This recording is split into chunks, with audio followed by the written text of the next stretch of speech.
بڑا بلند و پر اس سرزمین پر بڑے بڑے اولیاء تشریف لائے اور یہاں مستقل موجود بھی ہیں جن کے فیضان و کرم سے صرف ناسک والے نہیں پورے ہندوستان کے لوگ مستفید ہو رہے ہیں۔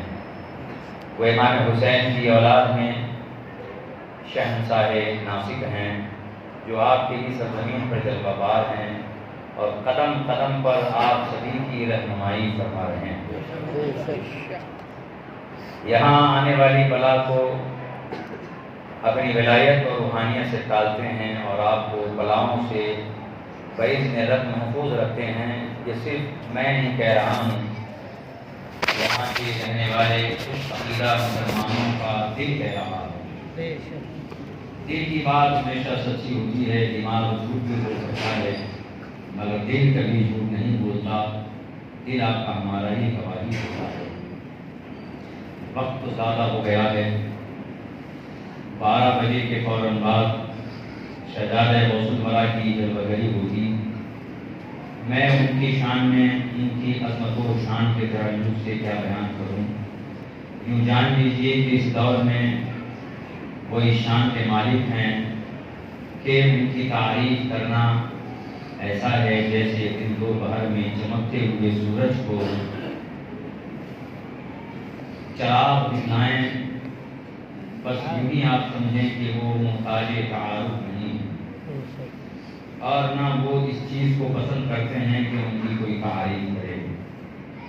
یہ دور چاپلوسی کا ہے، ضرورت سے زیادہ تعریف کرنے کا ہے، مگر میں نے حضرت کی ذات کے اندر ان چیزوں کو نہ پایا کہ وہ تعریف کو پسند کریں۔ تعریف کو پسند نہیں کرتے اور بہت ساری وہ خوبیاں ہیں جو ایک اللہ کے ولی کے اندر موجود ہونی چاہیے۔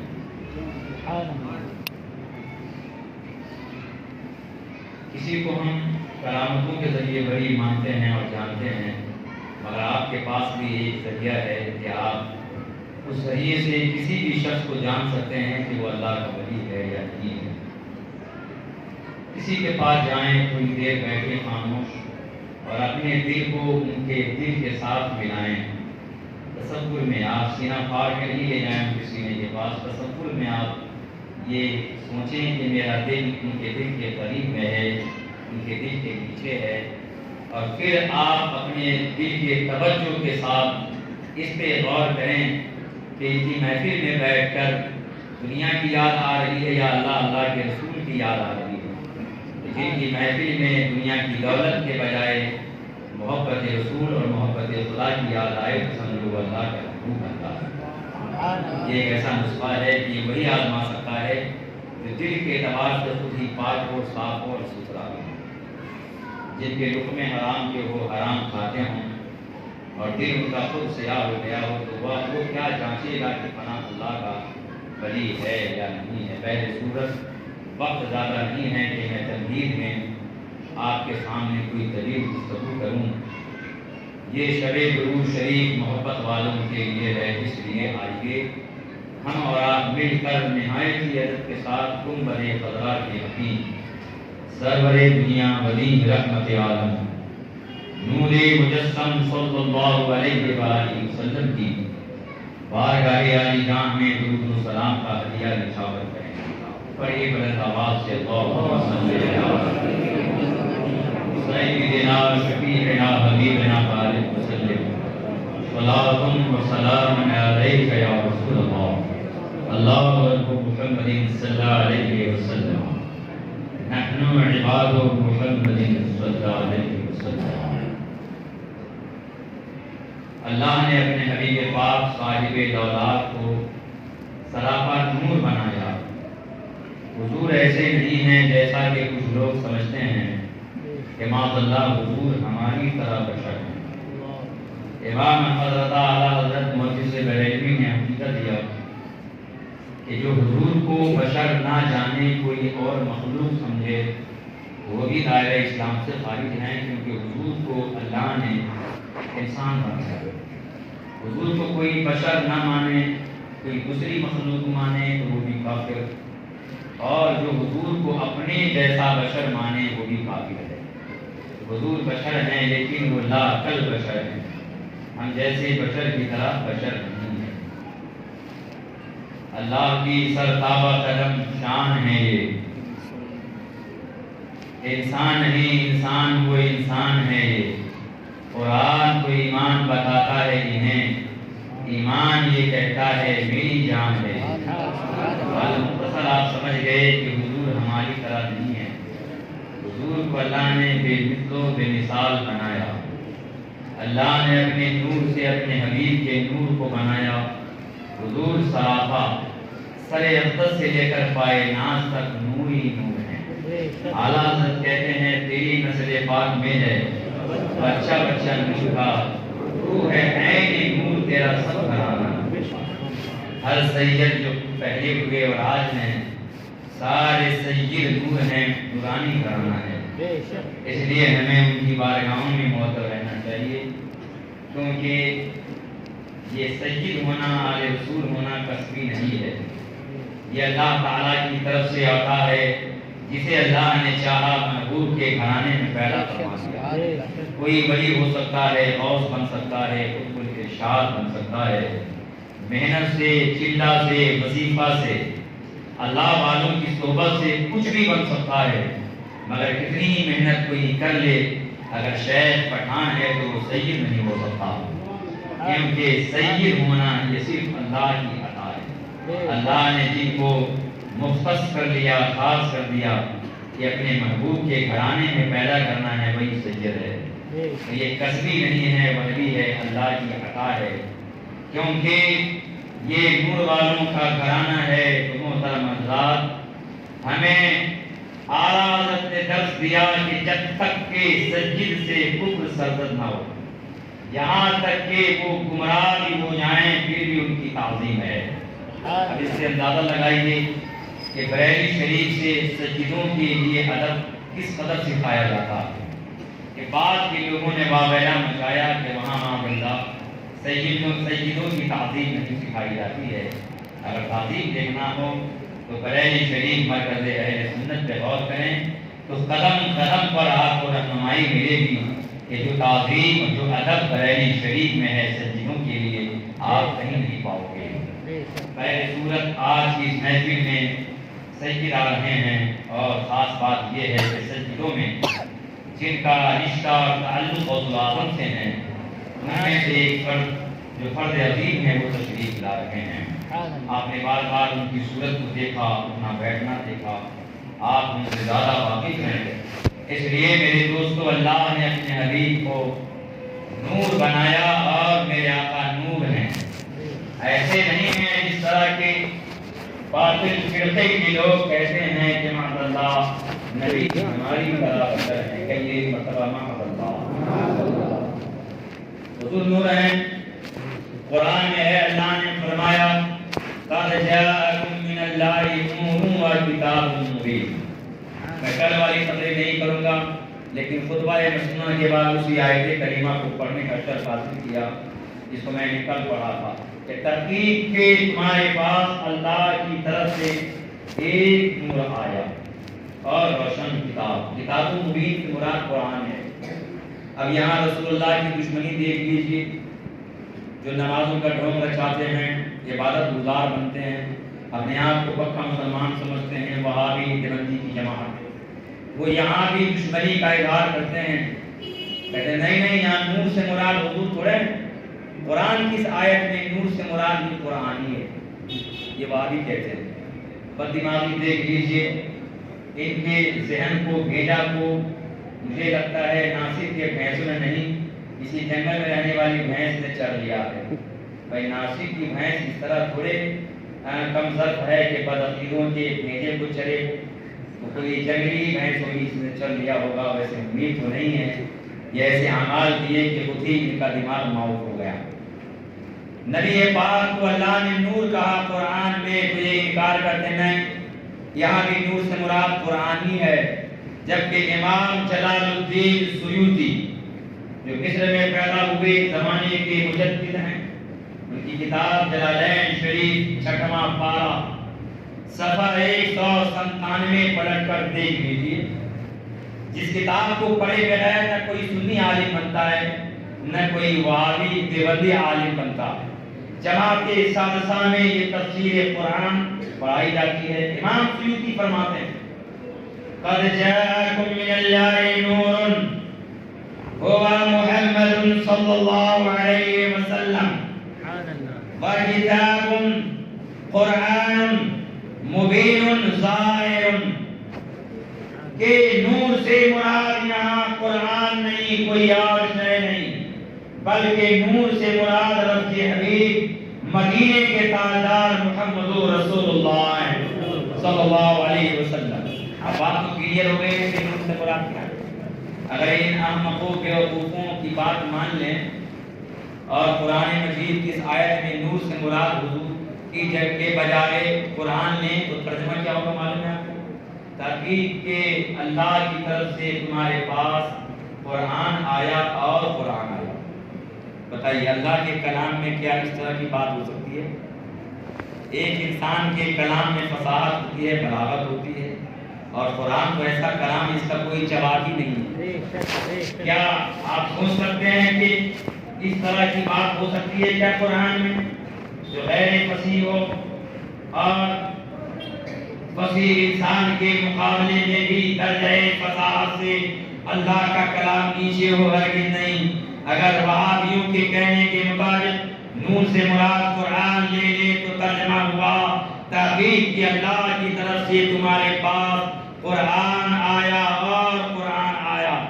یہ تو ایک بغیر پڑھے لکھے انسان کا دماغ بھی فیصلہ کرے گا کہ یہاں نور سے مراد قرآن نہیں ہے بلکہ صاحب قرآن محمد عربی ہیں، محمد عربی ہیں، جانے کائنات جانے عالم ہے۔ اب سمجھ میں آگے بات کہ حضور نور ہے؟ سمجھ میں آگے؟ اچھا یہ مانتے نہیں ہیں، حضور کو اللہ کہتا ہے قرآن میں میرا محبوب نور ہے، حضور خود کہتے ہیں کہ میں نور ہوں۔ حضور کی والدہ حضرت سیدہ آمنہ کہتی ہیں کہ مجھ سے نور ظاہر ہوا، نور نکلا، مگر ان کو اتنا زیادہ حسد ہے کہ حدیث میں ہے، قرآن میں ہے کہ نبی نور ہے، مگر یہ ماننے کو تیار نہیں ہے۔ یہ مانتے ہیں کیونکہ جہاں نبی کی شان کی بات آئے تو یہ انکاری ہو جاتے ہیں۔ اسی لیے تو ہمارے علماء کہتے ہیں کہ ان سے دور رہو اور ان کے پاس نہ جاؤ، لیکن ہماری بدبختی ہے کہ ہم نے ان سے دوستی کر لیا دنیا کی لالچ میں۔ لیکن یاد رکھیے مرنے کے بعد احساس ہوگا کبھی دست مریں گے تو وہاں کچھ نہیں فرق پڑنے والا سوائے عذاب کے، سوائے پریشانی کے کوئی بچانے والا نہیں ہوگا۔ اب آگے ہم بڑھ جاتے ہیں۔ میرے آقا کو اللہ نے نور کہا، نبی کی ماں سیدہ آمنہ نور کہتی ہیں۔ اٹھا کر دیکھ لیے مواہب لدنیا جلد نمبر 1 شارح بخاری امام قسطلانی اپنی اس کتاب میں حدیث نقل کرتے ہیں اور اس سیرت حجیہ میں آمنہ فرماتی ہیں خرج منی نور، مجھ سے نور نکلا۔ یہ حضرت آمنہ فرماتی ہیں حضور آئے تو نور آیا۔ یہ ماں کہتی ہیں کہ نور آیا، مگر وہابی ماننے کو تیار نہیں، تبلیغی ماننے کو تیار نہیں، نبی کو اپنے جیسا بشر لکھتے ہیں اور کہتے ہیں۔ ماں کہتی ہیں مجھ سے نور نکلا، اور حدیث پاک میں آمنہ فرماتی ہیں فکشف اللہ عن بصری فرأیت مشارق الارض ومغاربها ورأیت 3 أعلام مضروبات علما بالمشرق وعلما بالمغرب وعلما على ظہر الکعبہ۔ جب میرا لفظ جگر پیدا ہوا تو اللہ نے میری آنکھوں سے پردے کو ہٹا دیا۔ مکہ میں رہ کر میں زمین کے مشرق کو دیکھا اور زمین کے مغرب کو بھی دیکھا۔ جہاں پورب ختم ہے اس کو میں نے دیکھا، جہاں پچھم ختم ہے اسے میں نے دیکھا۔ نبی کے نور میں کتنی چمک تھی کہ سیدہ آمنہ کی آنکھ ایسے روشن ہو گئی کہ مکہ میں اپنے گھر میں رہ کر مشرق و مغرب کو دیکھ لیا۔ کیسا نور ہے نبی کا کہ جب چمک گیا تو ساری کائنات کو حضرت آمنہ کے لیے روشن کر دیا۔ فرماتی ہیں میں نے دیکھا آسمان سے فرشتے اتر رہے ہیں، جبریل آ رہے ہیں، اور جبریل کے نورانی ہاتھ میں 3 جھنڈے زمین پر اتر گئے تو ایک جھنڈا کو جہاں پورب ختم ہے وہاں گاڑ دیا، اور ایک جھنڈا جہاں پچھم ختم وہاں گاڑ دیا۔ اور ایک جھنڈا خانہ کعبہ کی چھت پہ نصب کر دیا. حضرت آمنہ گھر سے دیکھ رہی ہیں. اب سنیوں سمجھ میں آ رہا ہے کہ جھنڈے کہاں لگائے جاتے ہیں؟ جہاں تک کہ بادشاہ کی بادشاہی ہوتی ہے، جہاں تک کہ کسی ملک کے شہنشاہ کی رسائی ہوتی ہے، وہیں تک اس ملک کے جھنڈے لگائے جاتے ہیں. آپ اگر چاہو کہ ہندوستان کی سرحد کو پار کر کے تھوڑا دو چار قدم بڑھ کر چائنا میں ایک آدھ جھنڈے انڈیا کے گاڑ دیں تو گاڑ تو نہیں پاؤ گے، آپ کو زندہ گاڑ دیا جائے گا. آپ چاہو کہ پاکستان میں گھس کر دو چار قدم ہی ہندوستان کے ترنگا کو لہرا دیا جائے تو آپ لہرا نہیں پاؤ گے، آپ کو الٹا لٹکا دیا جائے گا. کیونکہ جہاں تک ہندوستان کی حکومت ہے وہیں تک ہندوستان کا جھنڈا لہرایا جائے گا، اس سے آگے نہیں بڑھ سکتے. اب جب نبی جلوہ گر ہو رہے ہیں، زمین پہ قدم رنجا فرما رہے ہیں، تو آسمان سے اللہ نے جھنڈا بھیجا اپنے جبریل فرشتہ کے ذریعے کہ جاؤ میرا محبوب دنیا میں قدم رنجا فرما رہا ہے، تو جہاں تک میرے محبوب کی حکومت ہے وہاں سرحد پہ میرے محبوب کی حکومت کے جھنڈے لہرا دو. دنیا کو بتا دو جو آنے والا نبی ہے وہ ایسا بااختیار ہے کہ زمین کے گوشے گوشے پہ میرے محبوب کی حکومت ہے، زمین کے چپے چپے پہ تاجدار مدینہ کی حکومت ہے، مشرق سے مغرب تک پورب سے پچھم تک میرے محبوب کی حکومت ہے. اور جو حکومت کی راجدھانی ہے وہاں کعبہ پہ جھنڈا لہرا دو کہ کائنات کی حکومت تو ہے، راجدھانی مکہ المکرمہ ہے. نعرہ تکبیر، نعرہ رسالت، جشن عید میلاد النبی. میرے آقا کو سیدہ آمنہ فرماتی ہیں کہ اس سے اللہ فرماتا ہے کہ نور آیا.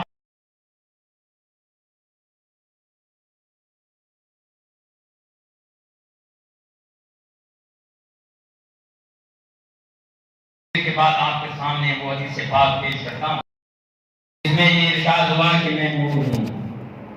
میرے آقا علیہ السلام سراپا نور ہیں، اور جو یہ اہتمام آپ لوگوں نے کیا اور اس شہر محبت میں آج دو بڑی محفل ہے اور ایک محفل ہے، ایک تو اس مسجد میں اور ایک شاہی مسجد کے اندر. وہاں بھی بہت بڑے اس زمانے میں سارے علماء قریب جتنے بھی علماء ہیں اہل سنت و جماعت کے اکثر و بیشتر یا تو بلا واسطہ ان کے شاگرد ہیں یا بال واسطہ ان کے شاگرد ہیں یا ان کی شاگرد کے شاگرد ہیں. یہ کیفیت ہے. اس زمانے میں کوئی ایسا شخص موجود نہیں ہے آج ظاہری میں کہ جن کی صلاحیت اور قابلیت کا یہ عالم ہو اور جن کی شاگردی کا یہ عالم ہو کہ زمانے میں اہل سنت کے اکثر علماء ان کے شاگرد ہوں یا ان کے شاگرد کے شاگرد ہوں. وہ ذات ہے تو ایک واحد ذات حضرت علامہ ضیاء المصطفیٰ محدث کبیر کی ذات ہے جو آپ کے شہر میں دروگر ہو چکے ہیں اور ان کے دیدار سے لوگ مستفید ہو رہے ہیں. تو میرے دوستوں، آج کی رات میں جو اس محفل کا اہتمام ہوا اور جتنی محافل ہیں یہ سب حضور کی محبت میں ہے ہی نہیں. اگر محبت نہ ہوتی تو آپ یہ کام تھوڑے کرتے. یہ محبت کا ثبوت ہے. ہم کیسے کہہ دیں کہ آپ کے دل میں محبت نہیں ہے؟ محبت ہے، ضرور ہے. اللہ قائم رکھے. آقا علیہ السلام کی آمد کے موقع سے سنی جب اہتمام کرتا ہے تو اعتراض ہوتا ہے کہ کہاں لکھا ہے کہ بعد میں شریف مناؤ، کہاں لکھا ہے؟ تو ہمارے اکثر تو جواب دے نہیں پاتے کیونکہ علماء کے شریف رہتے کہاں ہیں، ان کو فرصت ہی نہیں ہے دنیا حاصل کرنے کے لیے. پوری توجہ صرف دنیا پر ہے، سونے چاندی کے خزانے پر، روپیہ نوٹ جمع کرنے پر، بینک بیلنس بڑھانے پر اور صرف اپنے ماں باپ کے لیے ذخیرہ اندوزی رہنے میں. مگر مرنے کے وقت میں وہ دولت کام نہیں آتی. کام تو وہی آئے گا جو کچھ آپ نیک کام کر گزرے گے. جو دولت آپ چھوڑ جائیں گے 40 کے پہلے بحث چھڑ جائے گی کہ فلاں مکان کون لے گا اور فلاں دولت کس کو ملے گی اور وہ کھیت کس کو دیں گے اور یہ پراپرٹی کس کی ہوگی. یہ 40ویں کے پہلے بات کو چھوڑ دیجئے، تیجا اور سوئم کے بعد ہی شروع ہو جاتی ہے۔ تو دولت جو آپ جمع کر رہے ہیں، یہ آپ کی دولت بڑھ جائے گی اور بڑھنے پہ مالی بھی ہونے لگتی ہے، اللہ بچائے۔ اس لیے میرے دوستو، مرنے سے پہلے کچھ خرچ بھی کر دیا کرو۔ اب کی بات کو میں نے دیکھا تو دل شکستہ ہوا کہ میں بمبئی میں دیکھا کہ وہاں کی سجاوٹ کم ہے اور ناسک میں تو بہت ہی کم ہے۔ کہیں کہیں سے جھنڈے لگا کے چھوڑ دیے اور توڑن وغیرہ جس سے جگمگاہٹ اور وہ چمک و دمک محسوس ہوتی تھی، اب اس سال نہیں ہے۔ اللہ خیر فرمائے، رحم فرمائے۔ کہیں گے کاروبار بند تھا، لاک ڈاؤن تھا، نوٹ بندی تھی، تو خالی حضور کی محبت میں ہی خرچ کرنے میں نوٹ بندی ہے۔ لاک ڈاؤن میں بیٹی کی شادی ہو تو کہاں لکھا ہے کہ 50 لاکھ خرچ کرو؟ بولیے کہاں لکھا ہوا ہے خرچ کرو؟ یہ کیا سنت ہے؟ نام تو ہوتا ہے وہ کاٹ کے نکاح من سنتی، یہ سنت کی ادائیگی ہونے والی ہے، مگر ہم نے کہیں نہیں دیکھا کہ اس طرح شادی کرنا سنت ہو۔ ایسی شادی بڑے سنت ہے، آپ کو معلوم ہے، اچھی طرح معلوم ہے، مگر صرف نام رہ گیا ہے کہ سنت کی ادائیگی ہوگی، مگر سنت سے کوسوں دور نظر آتے ہیں۔ بیٹی کی شادی میں 10 لاکھ سے بھی کام ہو سکتا تھا، مگر 50 لاکھ میں بھی سیرابی نہیں ملتی ہے۔ 2-4 آئٹم بنوا دیں، اس سے کام ہو سکتا تھا، مگر جب تک کہ 4 مچھلیاں فرائی نہ ہو اور 4 قسم کے سالن نہ ہو تو یہ نام خراب ہو جائے۔ ارے تمہیں نام کی فکر لگی ہوئی ہے، یہ نام اور نمود والا عمل اللہ کو ہرگز محبوب نہیں ہے۔ ریاکاری کا عمل اللہ کو پسند نہیں ہے۔ کہاں سے کہاں تم پہنچ گئے، خیر جانب دیجیے۔ آج میں تو حضور کی عظمت کو آپ کے سامنے پیش کرنے کے لیے آیا ہوں۔ نصیحت کے لیے بہت سارے مواقع ہیں، تو اللہ کے پیارے حبیب کی میلاد مناتے ہیں تو لوگ دلیل مانگتے ہیں کہ کہاں لکھا ہے، دکھائیے، میلاد منائیں، محفل سجائیں، تقریر کرائیں، حضور کے آنے کے واقعات بیان کریں۔ تو میں نے تو دیکھا کہ اس طرح سے دلائل ہیں، اس طرح سے دلائل باہرہ موجود ہے کہ بیان کرتے جائیں تو راتیں ختم ہو جائیں، مگر دلائل کے انوار ختم نہ ہوں۔ صحابہ نے کیا منایا؟ صحابہ نے کیا رسول اللہ کی میلاد کے واقعات پیش کیے؟ تو کہیے ہاں صحابہ نے بھی منایا ہے۔ کہیے کیا ہے؟ آپ تو اب تک سیکھے نہیں ہیں کیونکہ وقت نکالتے نہیں ہیں۔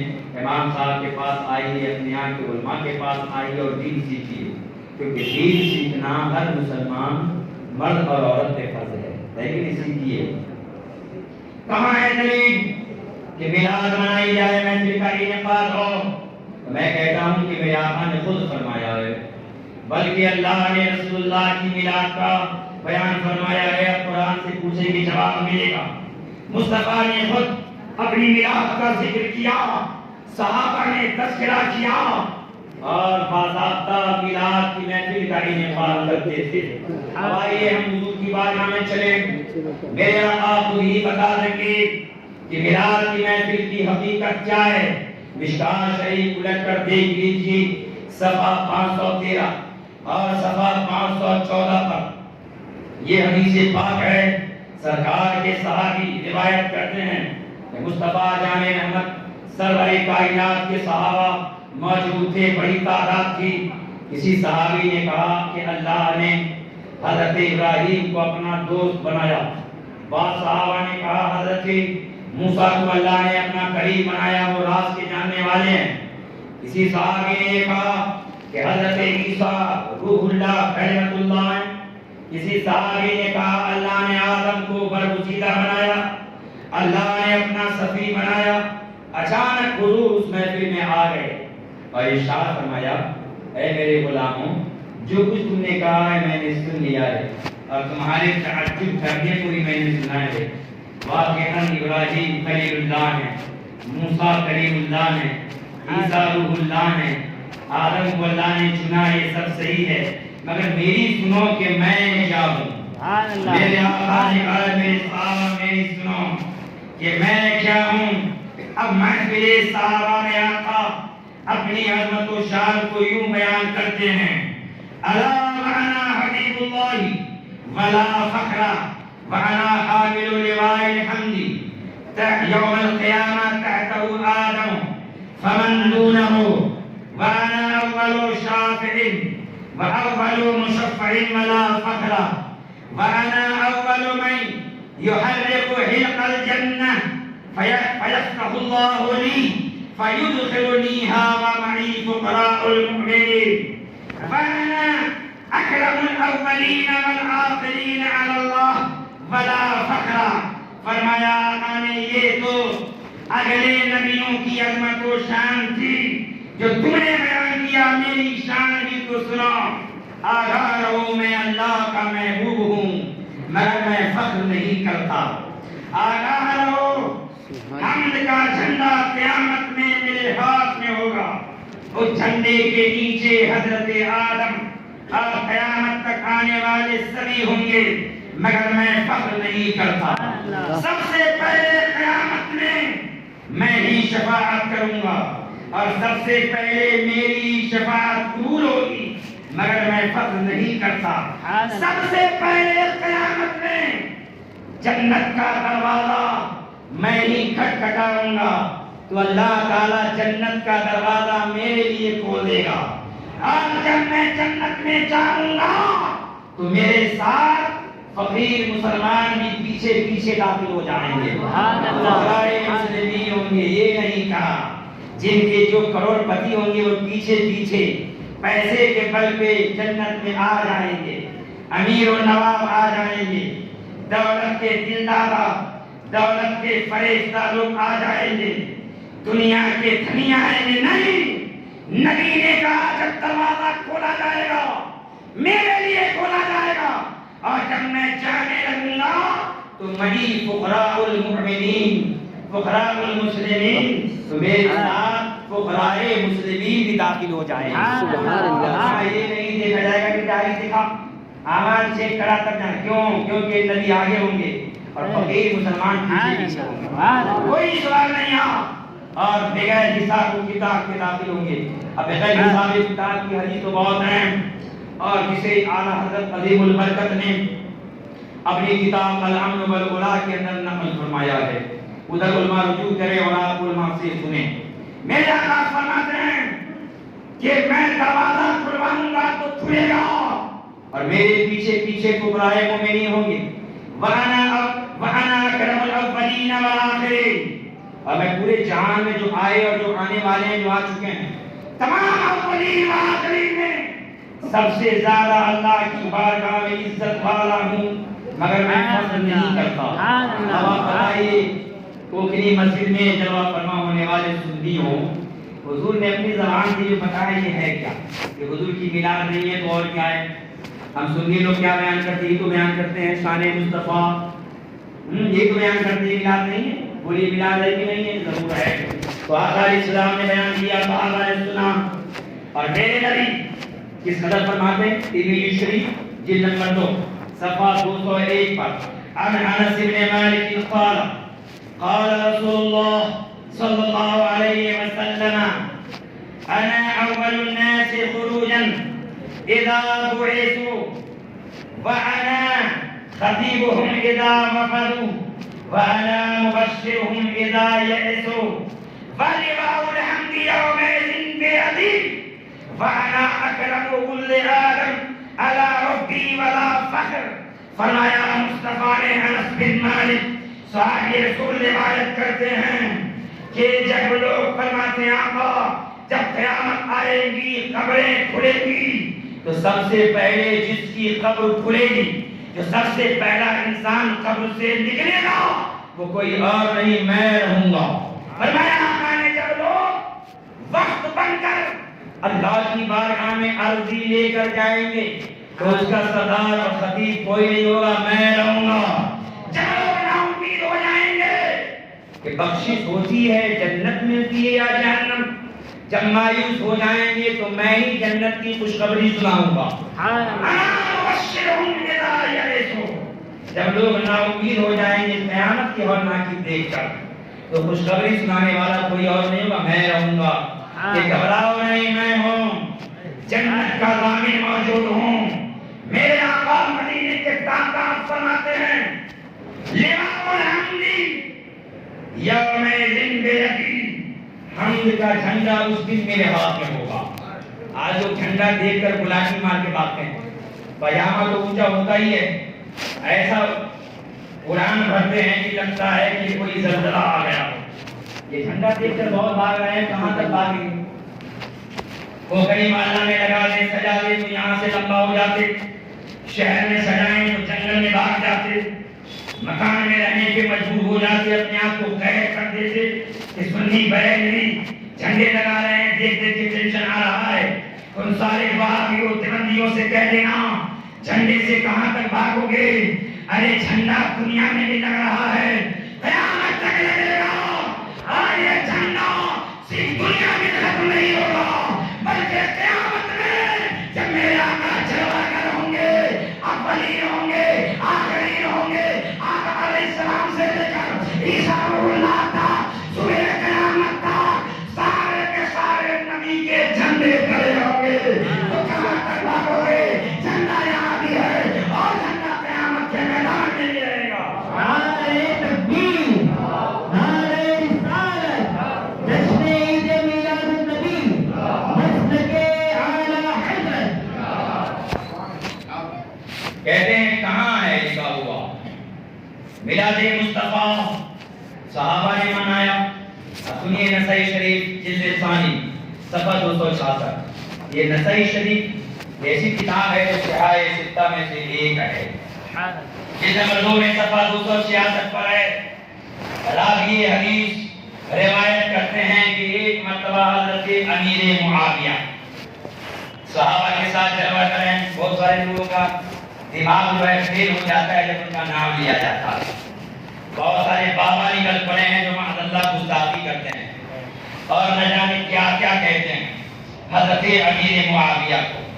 لیکن سنیے، وہ جلوہ کر رہے ہیں، صحابہ بیٹھے ہیں، تو میرے آقا تشریف لے آئے، دیکھا کہ بڑی بھیڑ ہے اور معاویہ بھی ہے، تو پوچھا، انہیں سے حضور نے خطاب فرمایا، پوچھا کیا معاملہ ہے؟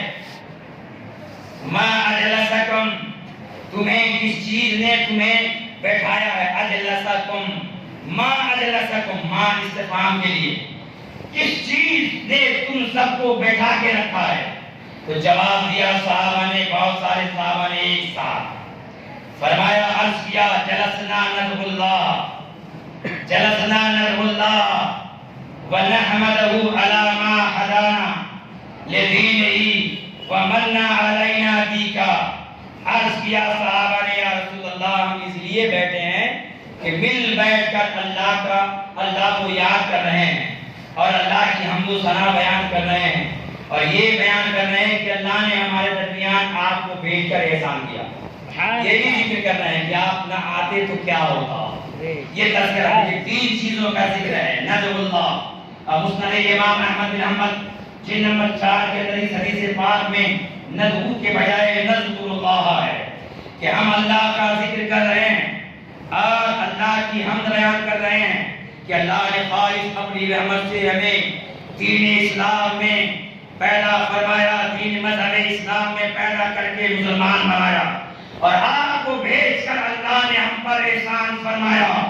یہ تینوں کام کر رہے ہیں، تو میرے آقا نے کہا، اللہ کی قسم یہ بتاؤ تم کیا اس لیے بیٹھے ہو؟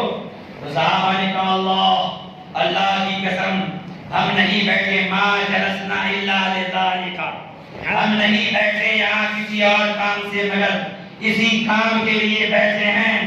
تو آقا نے کہا، میرے صحابہ، میں تمہیں جھوٹا بتانے کے لیے کہ جھوٹ کی تہمت لگانے کے لیے میں نے قسم نہیں لی ہے، بلکہ قسم اس لیے لی ہے کہ ابھی ابھی میرے پاس جبریل آئے، انہوں نے سنایا کہ اللہ نے فرمایا ہے، ان اللہ یباہی بکم الملائکہ، کہ میرے غلام مجلس بنائے بیٹھے ہیں تو اللہ تعالیٰ تم سے فرشتوں پر، اللہ تعالیٰ فرشتوں سے تم پہ فخر فرما رہا ہے۔ اب بتاؤ، جہاں اللہ کی یاد منائی جائے، ذکر خدا کیا جائے، حمد خدا کیا جائے، مصطفیٰ کی آمد کا تذکرہ کیا جائے، تو اس محفل پہ اللہ تعالیٰ فخر کرتا ہے۔ ارے جس محفل پاک پر ہمارا خدا رب العالمین فخر فرماتا ہے، اسی محفل کو وہابی دیوبندی بدعت سے تعبیر کر رہے ہیں۔ بتاؤ سنیوں، تم وہابی کی مانو گے یا مصطفیٰ آقائے دو جہاں کی مانو گے. میرے آقا نے تو فرمایا کہ اس محفل پر خدا فخر کرتا اور وہابی کہتے ہیں بدعت ہے بدعت.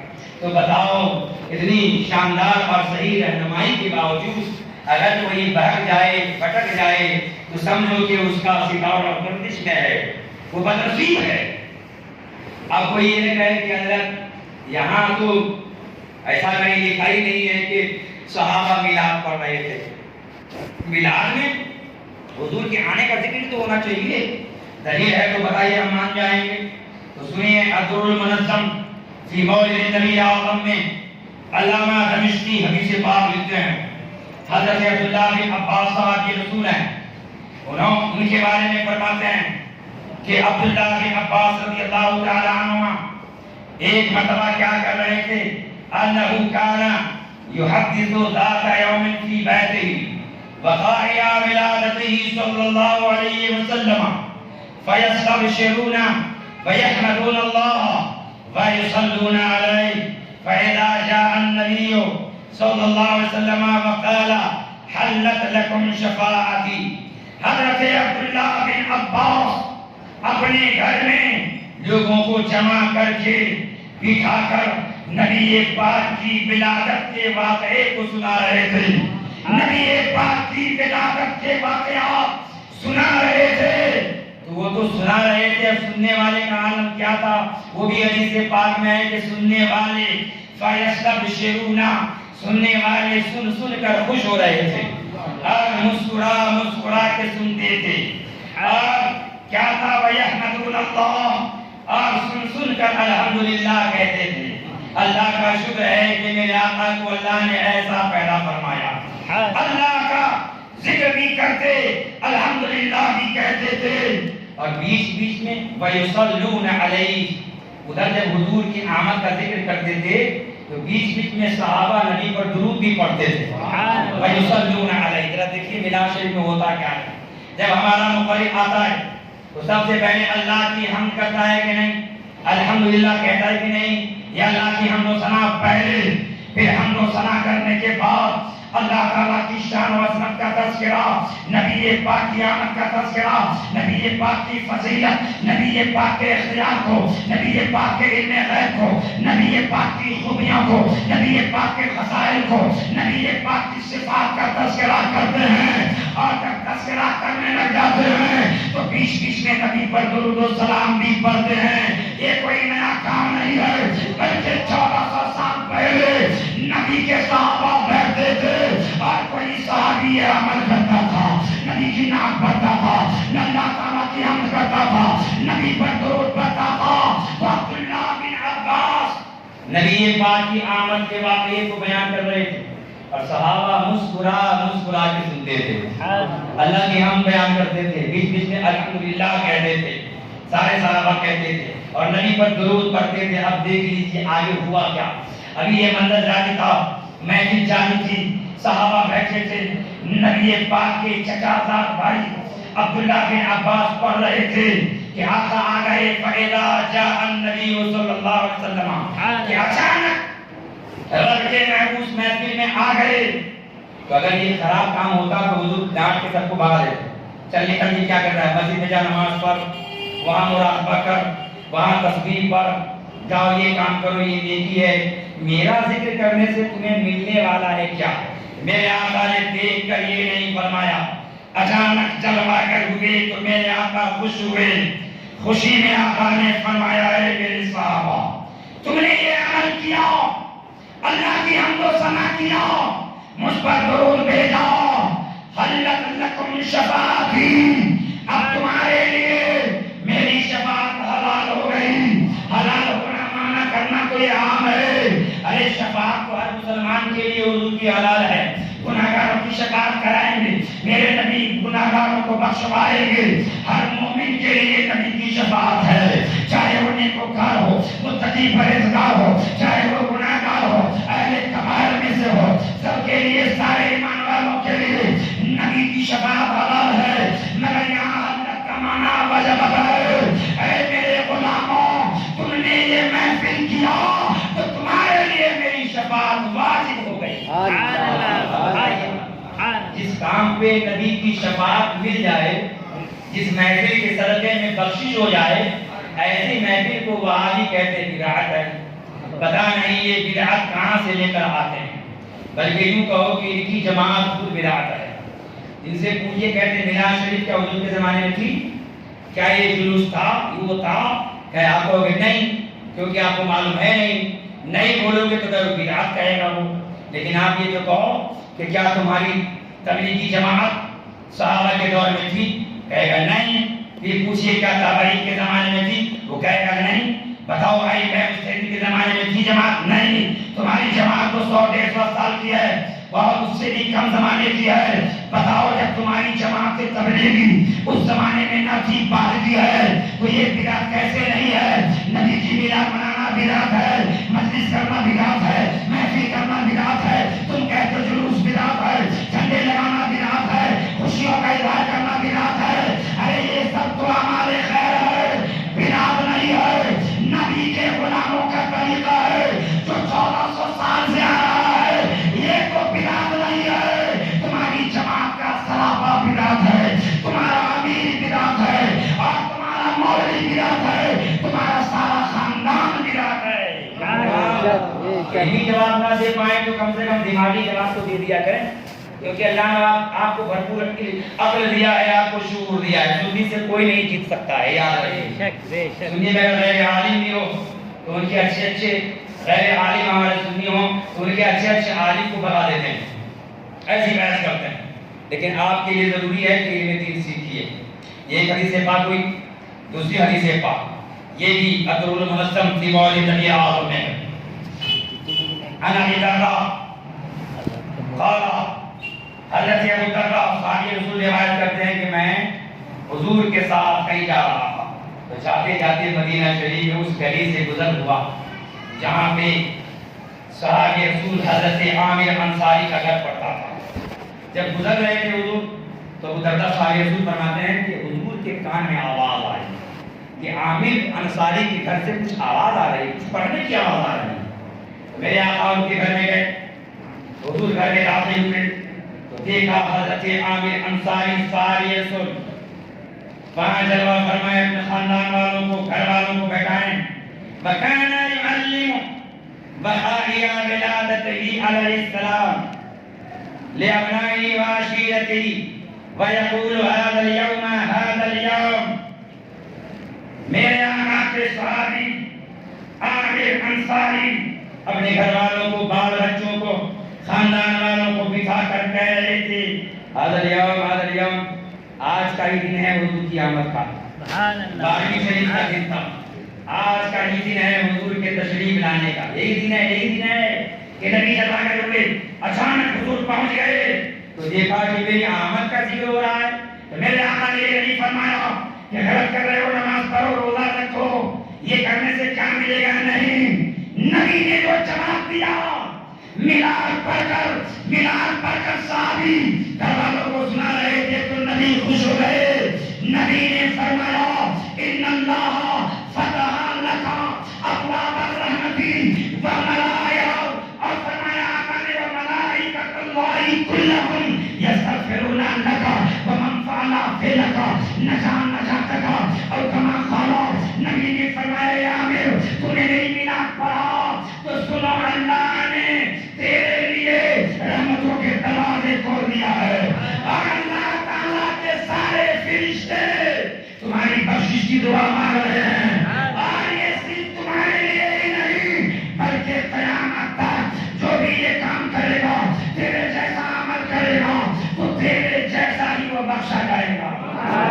نعرہ تکبیر، نعرہ رسالت، جشن عید میلاد النبی، جشن عید میلاد النبی، مسلک اعلی حضرت۔ تو بتائیے یہ محفل میلاد تو بخشش کا ذریعہ ہے، لیکن یہ بیوقوف عقل سے پیدل کنگے پیامہ یہ کہتے ہیں بدعت ہے، اور آپ نے دیکھ لیا اتنے بڑے ڈھیٹ ہوتے ہیں، انہیں اگر 3 دن چلا کر آئے تو وہ ڈھیٹ ہوتا ہے، 40 دن کر کے آئے تو مہا ڈھیٹ، تھوڑا اور بڑھا دے تو پاپی مہا پاپی، اور 1 نمبر کا ضدی اور ہر دھرم ہو جاتا ہے۔ ایسا اسے پڑھا دیا جاتا ہے، سکھلا دیا جاتا ہے. کہیں گے اس میں میلاد کا ذکر ہے کہاں؟ یہ بولیں گے یہاں تو خالی آپ نے دلیل دے دیا، کہیں گھما پھرا کے مت بولیے، لفظ میلاد ہو تو بتائیے حدیث شریف میں. ان کے لیے بھی دیکھ لیجیے، امام طبرانی نے معجم کبیر جلد نمبر 1 صفحہ 58 پر، مجموع الزوائد جلد نمبر 9 پر یہ حدیث ہے. حضرت عائشہ صدیقہ رضی اللہ تعالی عنہ حدیث پاک کی راویہ ہیں، جو ام المومنین ہیں. وہ فرماتی ہیں تذاکر رسول اللہ صلی اللہ علیہ وسلم و ابو بکر رضی اللہ تعالی عنہ میلادہما عندی.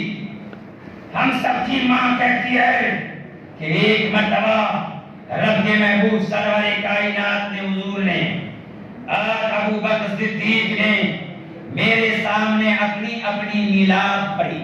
اللہ اکبر. یہاں لفظ میلاد کا تذکرہ ہے. حدیث دیکھ لیجیے، تذاکر رسول اللہ و ابو بکر میلادہما عندی.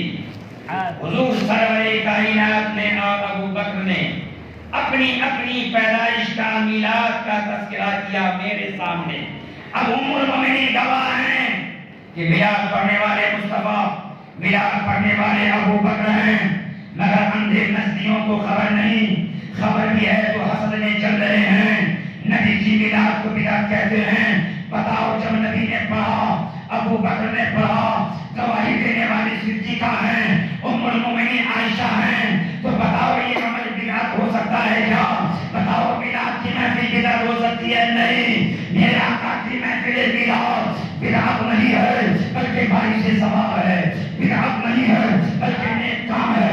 بدعت نہیں ہے یہ سنت صحابہ ہے. بدعت نہیں ہے سنت تابعین ہے. بدعت نہیں ہے سنت ائمہ مجتہدین ہے. یہ بدعت نہیں ہے سنت اولیاء کاملین ہے. تو جو ولیوں کا طریقہ ہے، جو ائمہ مجتہدین کا طریقہ ہے، جو کہ اولیاء کاملین کا طریقہ ہے، جو صحابہ تابعین کا طریقہ ہے، اے سنیوں خوش رہو.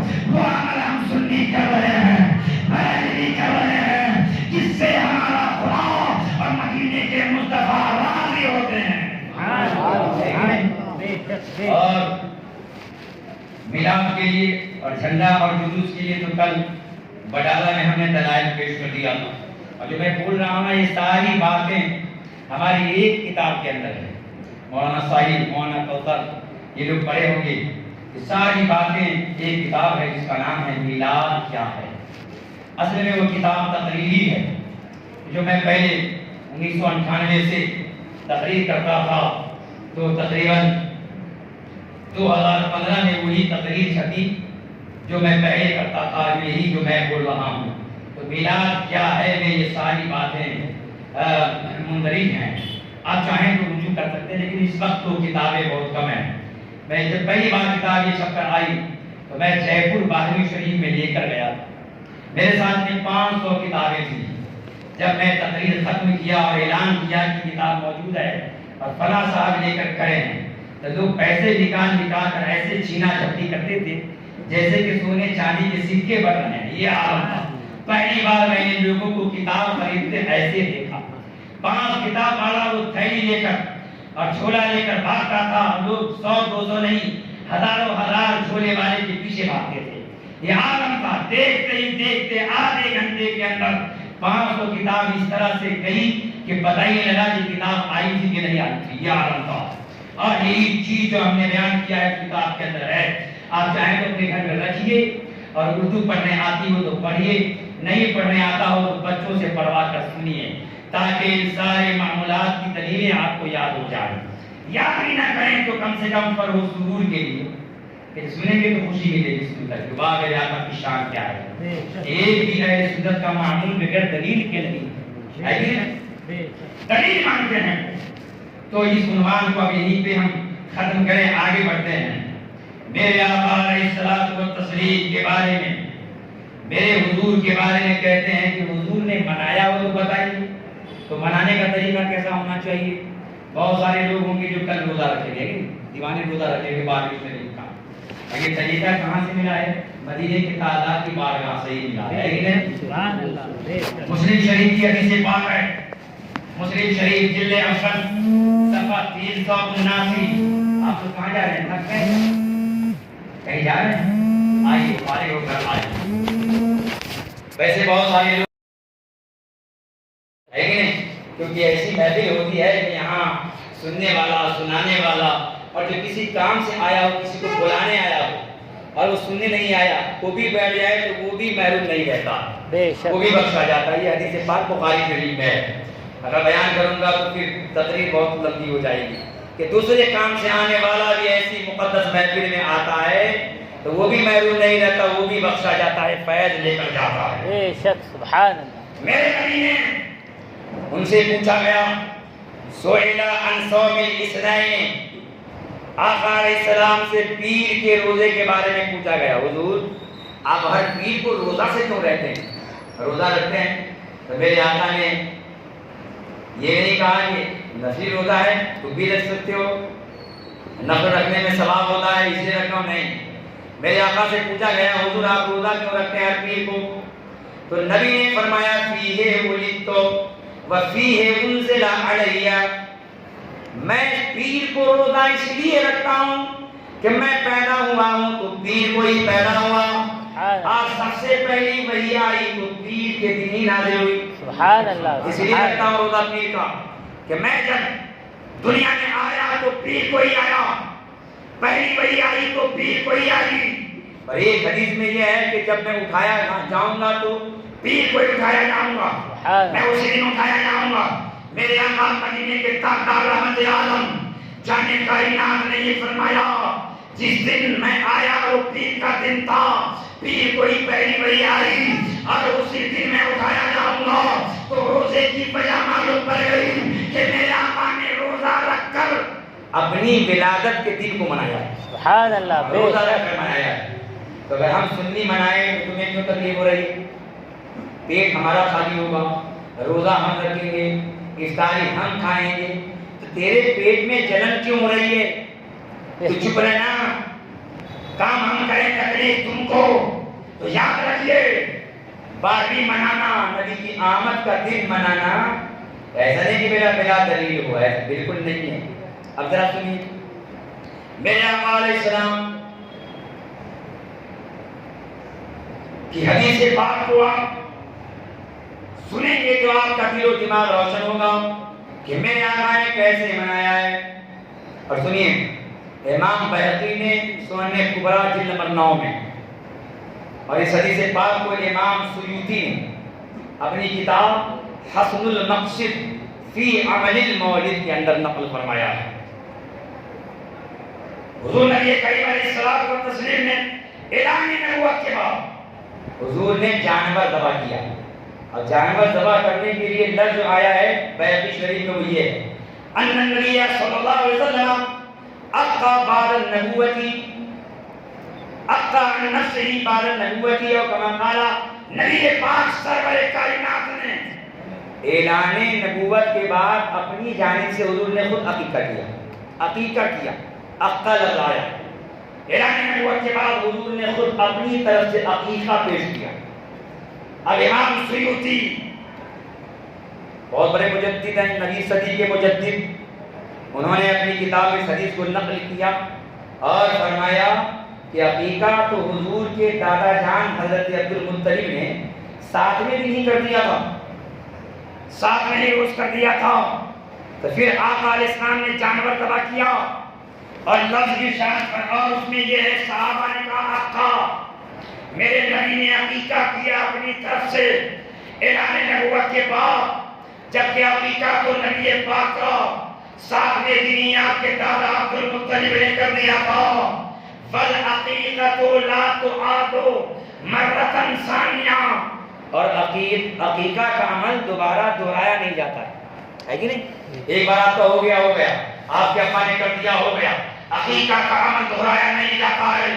تو نبی پاک نے جو جانور ذبح کیا اور صحابہ نے لفظ عقیقہ کا استعمال کیا تو وہ عقیقہ نہیں تھا، بلکہ میرے آقا مدینے کے تاجدار نے جو جانور ذبح فرمایا وہ جانور عقیقہ کا نہ تھا، بلکہ میرے آقا کو اللہ نے جو وجود مسعود سے نوازا، اللہ نے آپ کو وجود دیا جو کہ امتی کے لیے باعث اعزاز ہے، امتی کے لیے باعث عزت ہے، امتی کے لیے باعث کرامت ہے۔ تو اللہ کے پیغمبر نے اپنے وجود کے لیے کہ اللہ نے مجھے پیدا فرمایا، سارے نبیوں کا امام بنایا، خاتم النبیین بنایا، رحمت للعالمین بنایا، تو میرے نبی نے اپنی آمد کی خوشی میں جانور ذبح کر کے اپنے غلاموں کو کھانا کھلایا۔ سبحان اللہ، سبحان یہ اللہ، امام سیوطی نے لکھا ہے۔ سبحان اللہ۔ کوئی یہاں کے عالم نہیں ہم جیسے کہ جن کی گنتی نہ ہو، وہ مجدد ہیں، مجدد، سبحان اللہ، ان کا قلم ہے، ان کی یہ کتاب ہے۔ سبحان اللہ۔ حضور نے جانور ذبح کیا تو ولادت کی خوشی میں ذبح کیا ہے کہ نہیں؟ ولادت کی خوشی میں ذبح فرمایا آقا علیہ السلام نے۔ اب آگے امام سیوطی فرماتے ہیں فَيُسْتَحَبُّ لَنَا، اب جملہ دیکھیے ایک مجدد کا کہ میرے آقا جب خود اپنی جانب سے ولادت کی خوشی میں جانور ذبح فرماتے ہیں تو ہم غلاموں کے لیے کیا حکم ہے؟ مجدد کہتے ہیں فَيُسْتَحَبُّ لَنَا، اب ہمارے لیے مستحب یہ ہے کہ ہم بھی اپنے دوست و احباب کو، مسلمانوں کو اکٹھا کریں اور کھانا بنائیں، کھائیں اور کھلائیں اور خوشیوں کا اظہار کریں۔ اب بتائیے مجدد نے فرمایا ہے حدیث لکھنے کے بعد اب ان اندھوں کو اب تک بدعت ہی نظر آ رہی ہے، اب تک ان کی آنکھ جو ہے صاف نہیں ہوئی ہے، بدعت بدعت کر رہے ہیں۔ ان کو حدیث میں کہیں سے دکھتا نہیں ہے، ہاں دکھتا ضرور ہے، مگر جہاں جہاں حضور کی عظمت دکھائی دیتی ہے وہاں پہ چمگادڑ بن جاتے ہیں کہ جن کو دن دہاڑے نظر نہیں آتا۔ یہ عالم ہے، یہ کیسے ان کی ہے۔ فرماتے ہیں کہ ہمارے لیے بھی مستحب ہے، مستحب۔ مجدد تو کہہ رہے ہیں مستحب ہے، امام سیوطی کہہ رہے ہیں مستحب ہے، لیکن مکہ وہابی دیوبندی کہہ رہا ہے بدعت ہے۔ تو ہم سنی مسلمان کسی وہابی کی نہ مانیں گے، نقدی کی نہ مانیں گے، بلکہ ہم غلامان مصطفیٰ مجدد وقت امام سیوطی کی مانیں گے، صحابہ تابعین کی مانیں گے، رسول پاک کی حدیث پاک پہ عمل کریں گے۔ بے شک، سبحان اللہ، بے شک۔ ہم میلاد منائیں گے، مناتے تھے، منا رہے ہیں اور قیامت تک ہماری نسلیں منائیں گے، انشاءاللہ، حشر تک ڈالیں گے ہم پیدائش مولا کی دھوم، مثل فارس نجد کے قلعے گراتے جائیں۔ جتنا تم جلوس نکالو گے اتنا ہی ان کی دیوار ہلے گی، جتنا تم نعرہ لگاؤ گے یا رسول اللہ کا ان کی کوٹھیاں تھر جائیں گی، ان کی دیواریں ہل جائیں گی، ان کے دماغ کا ہر پرزہ ہل جائے گا۔ تو سنی اسے ہمیشہ کرے گا اور ہمیشہ باغیت لذا برتاو رہے گی، ہم ان کو ہمیشہ چڑھاتے رہیں گے، کیونکہ نبی کے دشمنوں کو چڑھانا، نبی کے دشمنوں کو للکارنا بھی عبادت ہے، نماز پڑھنا بھی عبادت ہے، روزہ رکھنا عبادت ہے، حج کرنا عبادت ہے، ماں باپ کی خدمت کرنا بھی عبادت ہے، درود پڑھنا عبادت ہے، سلام پڑھنا عبادت ہے، اور نبی کے دشمنوں کو جلانا بھی عبادت ہے۔ جتنا تم جلاؤ گے اتنا تمہارا فائدہ ہوگا، کیونکہ نبی سے محبت کرنے والوں سے محبت کرنا عبادت ہے، تو نبی سے چلنے والوں کو جلانا بھی عبادت ہے۔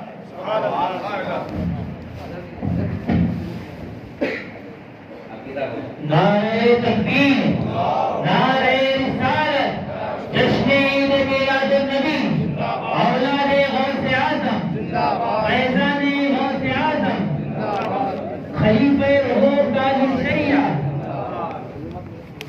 آپ لوگ بیٹھ جائیں گے، دیکھیے اولاد غوث اعظم کی جلوہ گری ہو گئی ہے اور آپ حضرات بڑی دیر سے انتظار کر رہے ہیں۔ میں نے پہلے ہی آپ کو کہہ دیا کہ ان کی جب جلوہ گری ہو جائے گی تو انشاءاللہ تعالی نصیحت کے کلمات آپ بھی ارشاد فرمائیں گے، اور حضرت کے آنے کے بعد یہ پہلے سے ہی میں نے طے کر لیا تھا کہ تھوڑی دیر بیان کروں گا اور پھر میں بیٹھ جاؤں گا اور نصیحت کے کلمات حضور والا ارشاد فرمائیں گے، کیونکہ جب اولاد غوث اعظم اپنی زبان سے کچھ ارشاد فرماتے ہیں تو لگتا ہے کہ پھول پڑ رہے ہیں۔ میں نے یہ کہا تھا کہ نعت خواں تو بہت ہیں، ہر ایک معظم ہے، اور باری سے عزت وقار ہے، نعت کرنا بہت پڑھنے والے ہیں، مگر جس طرح جیلانی سرکار نعت مصطفیٰ گنگناتے ہیں ایسا لگتا ہے کہ نور جو ہے چمکتا ہے، کہ ان کے لب مبارک سے نور کی شعائیں نکلتی ہیں۔ یہ ہر کوئی نہیں دیکھ پاتا جن کا دل بیدار ہو اور شفاف ہو، صاف ستھرا ہو، انہیں نظر آتا ہے کہ ایک ایک جملے پر نورانیت دکھائی دیتی ہے۔ اللہ اکبر۔ تو میں پہلے ہی بول چکا ہوں کہ ہمارے مخدوم جو مخدوم ملت ہیں وہ تعریف کے نہ خواہاں ہیں نہ پسند کرتے ہیں، بلکہ تعریف کرنے والوں کو وہ ناپسند فرماتے ہیں۔ اس لیے میں اس وقت اپنی تقریر کو جاری رکھتے ہوئے تھوڑی دیر اور پیش کروں، آپ چاہتے ہیں تھوڑا بیان کروں؟ ایک اقرار سنیے۔ جب 12ویں شریف کا مہینہ آتا ہے تو برساتی میڈک کی طرح گزرگو چاروں طرف سے آواز آتی ہے، یہ بھی رات تو وہ بھی رات، یہ دلیل ہے تو وہ دلیل ہے۔ تو یہ بدعقیدے لوگ بہت ساری دلیلوں میں سے ایک دلیل اور پیش کرتے ہیں، ذرا سنیے گا۔ وہ کہتے ہیں حضرت تاج الدین ابو عمرو جو بہت بڑے امام ہیں، انہوں نے اپنی بحث میں حضرت ابن العلا ابو عمرو کی اس بات کو بہت پسند فرمایا جب انہوں نے اپنی کتاب میں یہ لکھا کہ فرمایا 12ویں شریف کو حضور جلوہ گر ہوئے اور بعین ہی اسی دن آپ کا وصال ہوا۔ تو انہوں نے لکھا، امام ابو عمرو نے فرمایا کہ جب حضور کے آنے کی تاریخ بھی 12 ربیع الاول ہے تو دنیا سے رخصت کرنے کی تاریخ بھی 12ویں شریف ہے۔ فلیس الفرح والسرور بأولی من الحزن، لہذا 12ویں شریف کو خوشی اور مسرت یہ غم منانے سے بہتر نہیں ہے۔ ان کے کہنے کا مطلب یہ ہوا، امام ابو عمرو نے لکھا کہ 12ویں شریف میں حضور جلوہ گر ہوئے، 12ویں شریف میں ہی رخصت ہوئے، تو فرح و سرور غم منانے سے زیادہ اولا نہیں ہے، یعنی خوشی کے بجائے غم کا اظہار کرنا چاہیے۔ اب اس زمانے میں قلم اٹھا اس زمانے کے مجدد کا، جن کا نام حضرت امام جلال الدین سیوطی ہیں۔ اللہ تعالیٰ مجدد کو اس لیے پیدا فرماتا ہے کہ چاہے کوئی غلطی ہو تو اسے دور کریں، دین میں کوئی کمی کریں تو اس کمی کو ختم کریں، اگر کوئی محقق غلط تحقیق کرے تو اس محقق کا رد کرے۔ یہی کام تو بریلی کے امام احمد رضا نے فرمایا تھا، کیونکہ اعلیٰ حضرت مجدد تھے۔ تو مجدد کا کام ہوتا ہے جو بھی اسلام میں کمیاں آ جائیں تو اس کو دور کریں، نکھار دیں دین اسلام کو۔ تو حضرت امام سیوطی نے دیکھا اتنے بڑے امام نے اپنی کتاب میں لکھ دیا، اتنے بڑے امام نے لکھا کہ 12ویں شریف میں غم منانا خوشی منانے سے زیادہ بہتر ہے کہ حضور اس دن میں رخصت ہی ہوئے تھے۔ تو قلم اٹھا مجدد کا، امام سیوطی کا، اور اپنی کتاب جس کا نام ہے حسن المقصد فی عمل المولد، اس کے صفحہ 49 سے لے کر 55 تک مطالعہ کریں گے تو یہی بات ملے گی، جواب ملے گا۔ مجدد وقت نے قلم اٹھایا اور امام کے کلام کو لکھا جو امام ابو عمرو نے لکھا تھا کہ 12ویں شریف میں غم منانا خوشی سے زیادہ بہتر ہے۔ آپ نے وجہ بھی لکھ دی۔ اس کے بعد آپ نے فرمایا کہ تمام نعمتوں میں حضور کا دنیا میں آنا یہ اعظم النعم ہے، تمام نعمتوں میں سب سے اعظم نعمت ہے کہ نہیں؟ اعظم النعم ہے حضور کی آمد۔ حضور نہ آتے تو زمانے کا عالم کیا ہوتا؟ نبی پاک کی تشریف آوری اعظم النعم ہے، اور جب مومن کو نعمت ملے تو اللہ کا حکم ہے کہ خوشیاں منائیں۔ نعمت ملے تو خوشی منائیں، یہ نہیں کہ اگر کروڑ پتی بن جاؤ تو گھر میں بند ہو جاؤ اور رو کہ میں کروڑ پتی کیسے بن گیا، رو نہیں۔ جب نعمت ملے تو خوشی مناؤ، یہ اللہ کا حکم بھی ہے، قرآن میں بھی ہے۔ وَأَمَّا بِنِعْمَةِ رَبِّكَ فَحَدِّثْ، اپنے رب کی نعمت کا چرچا کرو۔ جب نعمت ملے تو خوشی منانے کا حکم خود اللہ نے دیا ہے۔ تو میرے آقا صرف نعمت ہی نہیں ہے بلکہ میرے نبی نعمت کی جان ہے، اعظم النعم ہے۔ تو نبی کی آمد کی خوشی منائی جائے گی۔ اور جب کوئی مصیبت آئے تو اللہ نے مصیبت بیان کرنے کا حکم نہیں دیا ہے کہ چوک پہ جا کر رو، چوراہے پر جا کر رو کہ مصیبت آ گئی ہے، یہاں بتلاؤ وہاں نہیں۔ مصیبت کو اللہ نے چھپانے کا حکم دیا ہے، مصیبت کو چھپانے کا حکم دیا ہے۔ دلیل مجدد وقت امام سیوطی کی ہے، نبی کا آنا یہ اعظم النعم ہے، سب سے بڑی نعمت ہے، تو اللہ نے خوشی منانے کا حکم دیا، اور نبی کا پردہ کر جانا، نبی کا نگاہوں سے چھپ جانا ایمان والوں کے لیے مصیبت ہے، اور مصیبت کو چھپانے کا حکم دیا ہے، تو فرمایا مجدد نے نبی کا پردہ کر جانا یہ مصیبت ہے، تو ہم مصیبت کو چھپائیں گے، نبی 12ویں شریف میں رخصت ہوئے تو ہم اسے چھپائیں گے، اور نبی اسی تاریخ میں آئے جو عالم نعمت ہے تو ہم خوشی کا اظہار کریں گے، فخر و سرور کریں گے، نبی کا جانا۔ ایمان والے کتنا روئے، صحابہ کتنا روئے، تو وہ مصیبت ہوئی تو ہم اسے چھپائیں گے، گئے اسے نہ بیان کریں گے، ہم صرف خوشیاں ہی خوشیاں منائیں گے۔ یہ کس نے لکھا؟ امام سیوطی نے لکھا ہے، سبحان اللہ۔ اللہ تعالیٰ ہمیں اور آپ کو رحمت سے مالا مال فرمائے۔ اور سنیے، کچھ لوگ یہ بھی کہتے ہیں کہ جب نبی آئے خوشی منانے کے لیے بار بار کیوں مناتے ہیں؟ کیا حضور ہر سال پیدا ہوتے ہیں؟ معاذ اللہ، یہ کچھ بھی بولتے ہیں۔ کیا حضور ہر سال آتے ہیں؟ ایک بار منا لیے ہو گیا، نبی آئے پوری مخلوق جھوم گئی، خوشیاں منائی گئی، ہر سال تم کیوں کرتے ہو، ہر سال کیوں مناتے ہو، کیا دلیل ہے؟ تو کہیے دلیل ہے، اٹھائیے کتاب مسلم شریف کتاب الصیام اور دیکھیے مشکات شریف صفحہ 179، وہاں پہ ایک حدیث پاک ہے، جب میرے آقا مدینے کے تاجدار مکہ شہر سے مدینہ شریف گئے تو وہاں حضور نے دیکھا کہ یہودی لوگ عاشورے کا روزہ رکھتے ہیں، 10ویں محرم کا روزہ رکھتے ہیں۔ تو حضور نبی کریم علیہ الصلوۃ والتسلیم نے سوال کیا کہ بتاؤ تم لوگ عاشورے کا روزہ رکھتے کیوں ہو؟ تو یہودیوں نے جواب دیا کہ چونکہ عاشورے کے دن 10ویں محرم کو ہی اللہ نے حضرت موسیٰ علیہ السلام کو دریا پار کرایا، نیل پار کیا اپنے سارے ماننے والوں کے ساتھ میں، اور فرعون کو ڈبا دیا، تو اسی خوشی میں ہم ہر سال 10ویں محرم کا روزہ رکھتے ہیں۔ تو میرے آقا مدینے کے تاجدار رحمت عالم جناب محمد رسول اللہ نے فرمایا فَنَحْنُ أَحَقُّ وَأَوْلَىٰ بِمُوسَىٰ مِنْكُمْ فَصَامَهُ رسول اللہ صلی اللہ علیہ وسلم وَأَمَرَ بِصِيَامِهِ۔ یہ مسلم شریف کے اندر ہے، جب یہودیوں کا حضور نے جواب سنا کہ ہم ہر 10ویں محرم کو روزہ کس وجہ سے رکھتے ہیں، تو نبی پاک نے فرمایا ہم تم سے زیادہ حضرت موسیٰ علیہ السلام سے قریب ہیں، اور زیادہ ان کے قریب ہیں، زیادہ ہم حق رکھتے ہیں کہ ہم لوگ روزہ رکھیں۔ تو نبی پاک نے خود 10ویں محرم کا روزہ رکھا اور صحابہ کو رکھنے کا حکم دیا۔ اب بتاؤ سنیو، ایک مرتبہ حضرت موسیٰ کلیم اللہ ایمان والوں کو لے کر دریا پاک پار کر گئے اور فرعونی ڈوبا دیے گئے، تو اس وقت سے لے کر آج تک روزہ رکھا جا رہا ہے، اور اسلام میں بھی باقی رکھا گیا۔ میرے نبی نے خود رکھا اور صحابہ سے رکھوایا۔ جب ایک بار دریائے نیل پار کیے تو قیامت تک روزہ رکھا جائے گا۔ جب میرے آقا 12ویں شریف میں جلوہ گر ہوئے تو ہم ان کے غلام ہر سال کیوں نہ منائیں، کیوں نہ ہم جشن عید میلاد النبی منائیں، تو ہم مناتے تھے، منا رہے ہیں، اور قیامت تک سنی مناتے رہیں گے۔ یاد رکھیے جو کہتے تھے، میں نے ایک بات اس وقت بیان نہیں کی تھی کہ اللہ نے حضور کو نور کہا قرآن ہے، اور حضرت آمنہ خود فرماتی ہیں کہ خرج منی نور، مجھ سے نور نکلا۔ تو آپ کی والدہ سیدہ آمنہ کہتی ہیں کہ حضور نور ہے، اور میرے آقا خود ہی کہتے ہیں کہ میں نور ہوں۔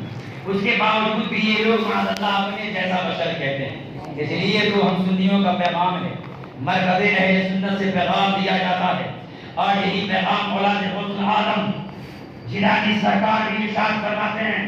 مگر کتنے لوگ ہیں اس کان سے سنتے ہیں، یہاں سے بھول جاتے ہیں، نکال کے غائب ہو جاتے ہیں۔ ان کا رویہ ویسے ہی رہتا ہے، بدعقیدوں سے ملنا، کہتے کاروبار کی مجبوری ہے۔ کیسی مجبوری آ گئی؟ کیا تم ان کے ساتھ کاروبار نہ کرو گے تو مر جاؤ گے؟ کیا تمہاری بلڈنگ بک جائے گی؟ بتاؤ تم ہلاک ہو جاؤ گے؟ کیا معاملہ ہے؟ مجبوری اسی کا نام تھوڑے ہے، مجبوری یہ ہے کہ بھوکے ہیں، بھوکے، کہیں کھانا نہیں مل رہا ہے، کچھ نہیں کھا پا رہے ہیں، مر جائیں گے، کچھ بھی نہیں ہے، کوئی دے نہیں رہا ہے۔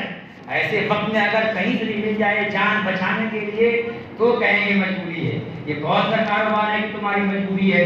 وہاں بھی سے ملتے ہو کہ آقا علیہ السلام کے حدیث پاک آپ نے نہ سنا کہ میرے نبی نے فرمایا ایاکم و ایاہم لا یضلونکم ولا یفتنونکم۔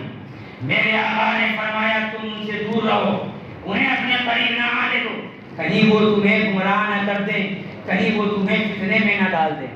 فتنہ اور فتنہ کہتے ہیں ہم تو بہت پکے سنی ہیں، خاندانی ہیں، میرے ابا سنی، دادا سنی، پردادا سنی، تو ہم تو ان کو سمجھا دیں گے، ہم تھوڑے بیٹھیں گے۔ اتنے بڑے علم والے ہو گئے، اتنے بے خوف ہو گئے۔ ہمارے بزرگوں نے کیا فرمایا ہے بتاؤ؟ آج جو ہمارے سامنے چل رہا ہے اولاد غوث العالم، انہی کے چد کریم قطب الاولیاء امام الاولیاء غوث البراء غوث العالم کی کتاب الغنیۃ لطالب طریق الحق کے اندر ہے۔ فرمایا غوث العالم نے قال فضیل بن عیاض اذا رأیت مبتدعا فی طریق فخذ طریقا آخر۔ غوث العالم نے فرمایا کہ فضیل بن عیاض نے ارشاد فرمایا ہے جب کہیں تم جا رہے ہو یا آ رہے ہو اور راستے میں کوئی بدعقیدہ دکھ جائے جو وہ آ رہا ہے، اگر کوئی دوسری گلی کٹ رہی ہو، دوسرا راستہ نکل رہا ہو، تو تم راستہ کاٹ دو، ان کے قریب نہ جاؤ۔ اتنی نفرت غوث العالم نے دلائی بدعقیدوں سے۔ لیکن 11ویں شریف میں نلہ کھینچنے والوں، بریانی خود چبانے والوں، لاؤ نلہ لاؤ، بوٹی ڈالو اور کھلاؤ، میں تو کہتا ہوں خوب کھاؤ، مگر خالی بریانی کھانے سے کام نہیں چلے گا۔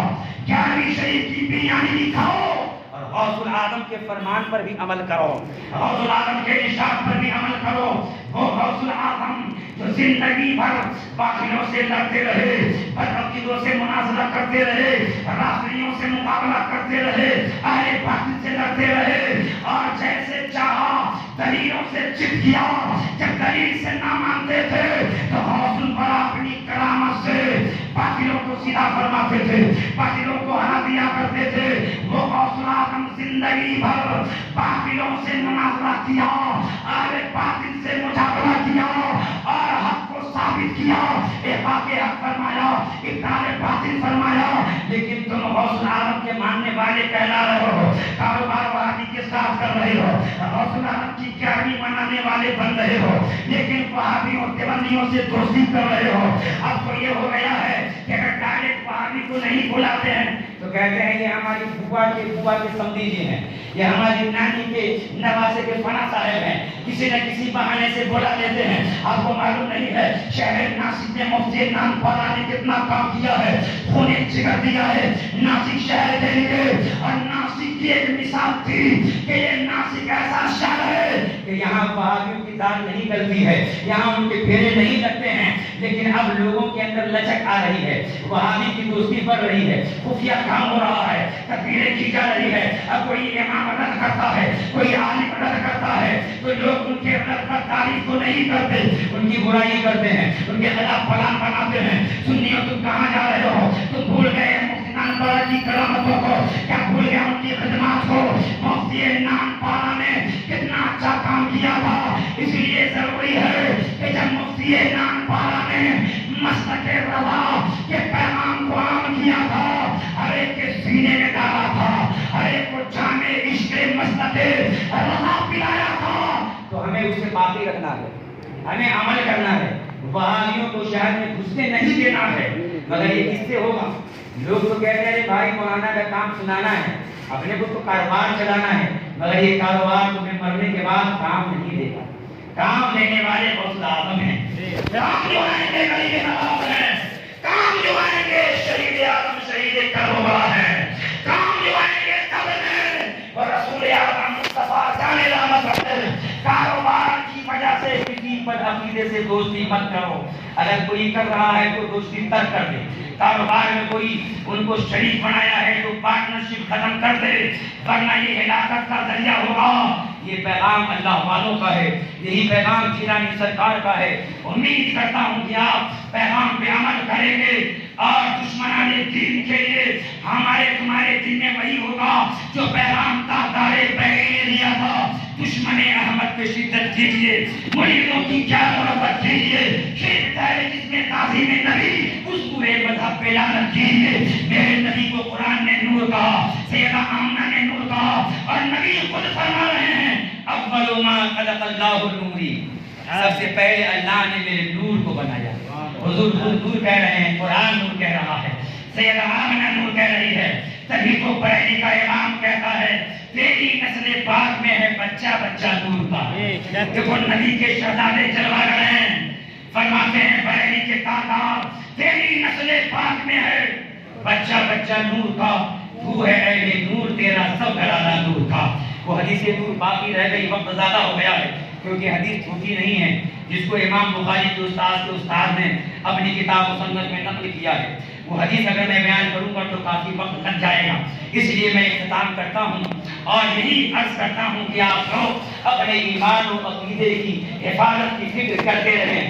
یہ ایسی دولت ہے جس سے بڑھ کے کوئی دولت نہیں ہے. وما علینا الا البلاغ. السلام.